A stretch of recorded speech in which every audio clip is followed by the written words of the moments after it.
This is one of Cluny the Scourge's Rome Total War online battles. I'm playing as the Gauls. As you can see, I've taken 6 units of Forester warbands, 6 conventional warbands who've been given the gold weapon upgrade, and 1 druid unit. My opponent, Killer 31, is playing as the Seleucids, and he's taken 6 units of Silver Shield legionaries, 1 unit of companion cavalry, which also contains his general, 1 unit of armoured elephants, 1 unit of archers, and 1 unit of peasants. He has his cavalry and elephants in the rear. I'm not exactly sure what the point of taking 1 unit of archers might be, unless he just wanted to use up some remaining denarii and wasn't interested in buying upgrades. If you're going to have an army with a strong missile component, then do so. If you're going to build a rush army or a cavalry army, do so, but 1 archery unit certainly isn't going to help him in a missile duel against my 6 foresters, which are the best archers in the game.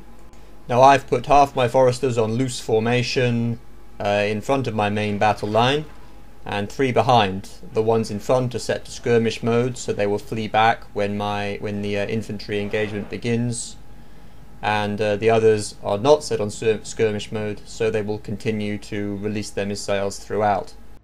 My druids naturally are at the rear and are set to continual chant. Now I've begun unleashing flame arrows against his elephants as they come within range.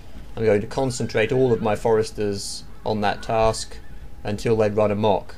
Elephants don't like the incendiary effect, and once they run amok, they pass out of my opponent's control and will be rendered useless. Now my opponent sends his legions into battle, and at this point I start my war cry mode on my main infantry so that they will gain a combat bonus once they begin the hand-to-hand fighting.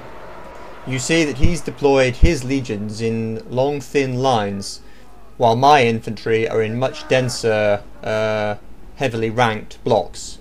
He's going to find that that will give me a significant advantage in fighting power. And now his elephants run amok and are rendered useless. Since this was a 10k denarii battle, just under 3 parts in 10 of his entire army has just been neutralized. He's lucky that these elephants didn't destroy his own cavalry unit. After briefly releasing a few pillar, he sends his infantry in, and I immediately rush some of my warbands around to the right and to the left to achieve envelopments. A gap is formed between his lines, as you can see there, and I plunged one of my units through it so that I could split his army in half and achieve 2 pockets of enveloped Seleucid infantry. And throughout, my druids are supporting the morale of my men. Pound for pound, the enemy infantry is far superior to mine, but I'm making much better use of my troops. Now he sent his cavalry charging into the unit that I sent through the centre to split his army, and it routed immediately. But the rout doesn't spread. My foresters are using flame arrow to support my troops to try to cause a panicked by fire attack effect, except for those foresters who I now rush into hand-to-hand combat to support my infantry.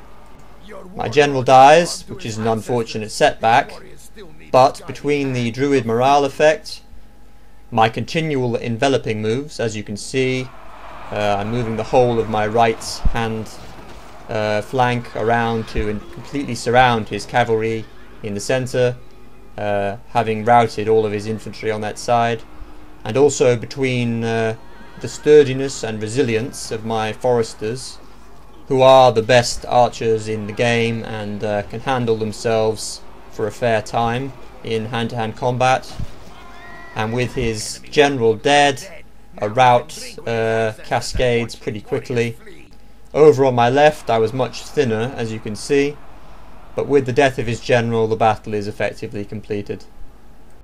Like a surging green wave, this horde of hairy, red-haired men, which is the worst kind of horde, thrusts forward and overwhelms the regrouped Silver Shield legionaries that my enemy was trying to rush back into the battle.